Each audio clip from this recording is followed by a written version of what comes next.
алейкум. Бүгүнкү күнү дүйнөнүн барлык жерлеринде отандаштарыбызды учуратсак болот. Ал Казакстан Республикасы болсо отандаштарыбыздын көп конус баскан эл болуп эсептелет. Ал улардын көпчүлүгү бүткүлөй конус баскан болсо, улардын айрымдары шаңарагын багуу максатында жумуш издеп келип отур. Ал бүгүн bizler Казакстан Республикасы Алматы каласы Карасай ауданы Айти ауылуна жакын жерде жайгашкан мусорная свалкага олардын жагдайларын билүү үчүн жол алмактабыз.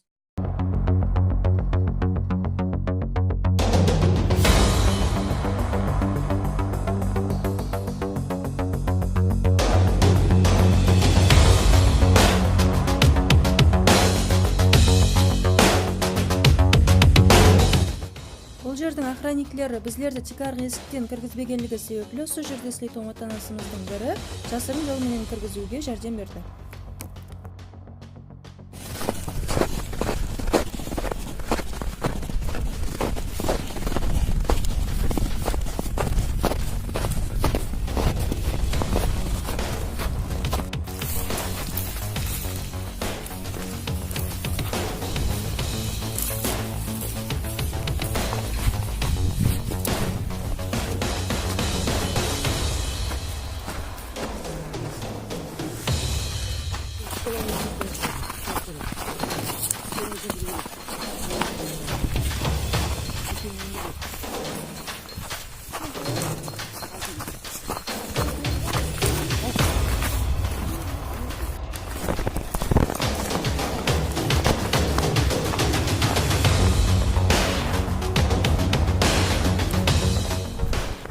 Ал мынау біздердің тұрған жеріміз ауылдашларымыздың жасай тұғын орынлары.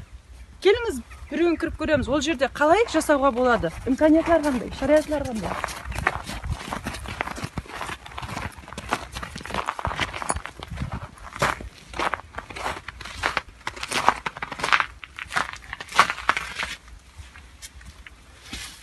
Мынау ауылдасымыздың, өзіміздің қарласымыздың, бауырласымыздың жасайтын орынлары. Осы жерлерде жасайды, сен көшіреді. Бұл жерде қалай жасауға болады?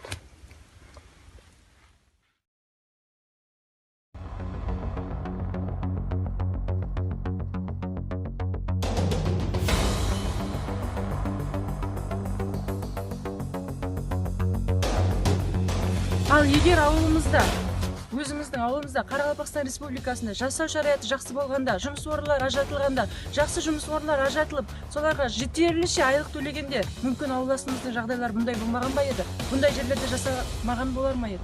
Оған не дейсіз?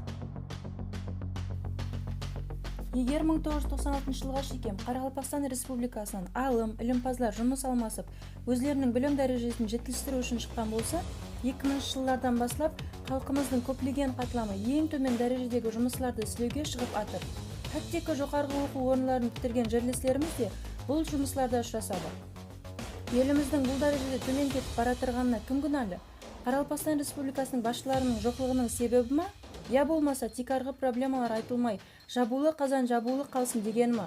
Дегенменен айды етекпенен жауып болмайды дегендей, бұл мәселелерге көзімізді жұмып қарап өте алмадық. Әрбір ел басшылары сырт ел сапарына барғанда, өзінің мәдени орталығына халқымен сәбетлесуге, хал жағдайын білуге барады.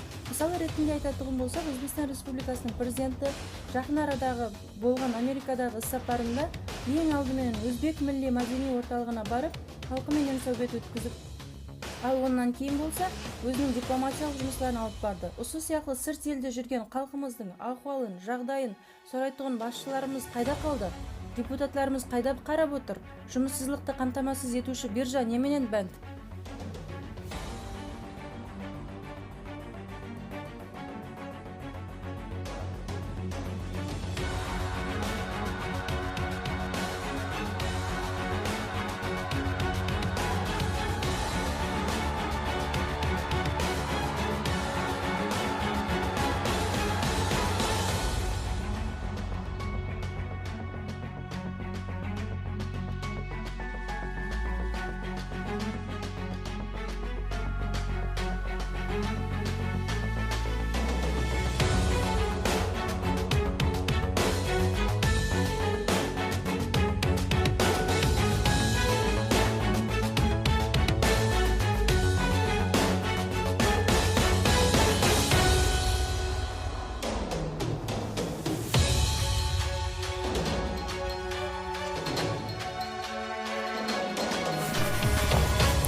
жасапланады. Ал ар бир азамат мамлекет коргоонда болот деген сөз кайда калды? Қазір bizler ошол жерде иштей турган Карабакстан азаматынан сөйбөт алуу максатындабыз. Ассаламу алейкум. Бир минутка бола ма сизде? Ассаламу алейкум. Bizler мен Сарназ Өтепбергенова, Карабакстан телеканалы HTV, Live TV-дан келип отурмуз. Сиз ошол жерде иштейсиз ба? Ооба. Атыңыз өзүңүз тааныштырсаңыз. Аяф Ажимурат Давлетбекович. Кай жерден келдиңиз? Карабакстан Республикасы. Кай жерден? Нөкүс каласы. Бул жерге келүүңүздөгү максат, ал бул жерде иштөөгө сизди эмне не мажбур этти? Ауылда жумуш жок. Сол жүрүмүз, каңгырайып, баарларыбыз мусор түткүлөйбүз осунда. Күнүмүздү көрөбүз ошол жерде. Болгон башка не, акча үчүн келебиз, бала чага багуу керек. Канча убакыттан бери бул жерде жүрсүз? Енді бір 5 жыл, 6 жыл болды жүргеніме ошо. Ауылга барып турасызбы? Ауылга барганда не істейміз? Ауылда жұмыс жоқ қой, ошол жерден акчаны жиберемиз. Сиз жұмыссыздык камтамасыз этүүчү биржа бар. Сол жерге барып көрдүңүзбү? О жерге барып көргем, бирок бизге акча ондай жұмыс жоқ дейді. Ол бизге 500 мың, 600 мың сом берет. Ол сонша бала чагага не болот ол бир адамга? Өзүңүздө бала чага шаңарак бармы? Ооба, бар. Нечеу? 3 балам бар. Енді ошол жерде иштеп атырсыз. Алдыңыздагы максатларыңыз кандай?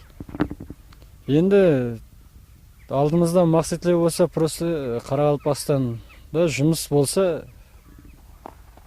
биз бул жерге келип жұмыс істемейтін ек. Біздердің елімізден отандастарымыз қанша дәрежеде көп бұл жерде? Бұл жерде 200-ден зият бар қарақалпақтар. Қазір енді бұл жерде қарақалпақ барлығы Қаразөк, Шымбай, Шоманай, солардың барлығы осы жерде. Бала шағалар қандай? Бала шағалар кішкентай, әлі мектепке апармастан осы жерде жұмыс істеп жүріпті. Мусордан тауғанын жейді. Сол жерде тауып жейді. Ал мына жердегі тамақларыңыз, жатақ жайларыңыз қандай болып жатыр? Бұл жерде жататын жер болғанда ағашты қақайып қойып, үстіне кілемдерді сеуіп қоймыз, болған, жауып қоймыз. Тамақ? Тамақ жайын мусордан тауып жейміз. Сол жерде яғдай шығады, картошка, пияз, макарон, сұройға өтіп кеткен затлар болады. Соларды алып жейміз, не істейміз енді басқа? Мына жердегі шарт-шараятлар қалай жұмысларыңыз болып жатыр? Қиыншылықтар туылып жатыр ма? Енді қиыншылықтар болғанда осы суық, басқа не істейміз? Осы суықта жүрміз міне. Сол қиыншылық болғанда сол свет жоқ мына жерде. Дөйек жағып күн көреміз. Газ жоқ, от жағамыз, сонымен пісіреміз. Отында жоқ, аяқ киім жағамыз, мусордан шыққан нәрселерді. Ең ақырғы сұрау, ауылдағы көріп отырған ауылдастарымызға не айтар едіңіз? Ауылдастарға айтатыным сол мындай қиыншылықтарды көрмегенін қалаймын болғаны. Басқа енді Қазақстан еліне келіп алып, бұл жерге келіп, қиналып жүргенше не дейміз басқа? Бұл жерге келгендердің барлығы сол қиыншылықпенен өз елімізде жүргеніміз, өз еліміздің қарайсыздығымыз сол жақта жүргенін қалаймын, расын айтсам. Рахмет, сау болыңыз. Өз еліміз дейді ғой. Рахмет. Әрқандай бір жамиеттің қатламының, миллеттің осындай азап шегуінде сол шақсылардың туылып өскен жеріндегі өзінің ватаны, мемлекет басшылары айыпкер болуы мүмкін. Адамларды бұндай дәрежеде моральдық жақтан езу, өзлері туылып өскен социал-экономикалық жағдайдан келіп шығуы мүмкін. Әрбір адам, әрбір миллет жақсы жасауды арман етеді. Жақсы мұнасып өмір кешіруді арман етеді. Карабакстан Республикасының азаматлары мемлекет қорғауында болады. Бұл адамларға қандай да бір шөлкемлер тарапынан жәрдем беріп, өз ватанымызға қайтарып, оларды жұмыспенен тәмінлеуге көмектесуіміз керек. Менен бүгінгі бағдарламамызды жұмақлаймыз. Келесі бағдарламаларда көріскенше қош аман болың.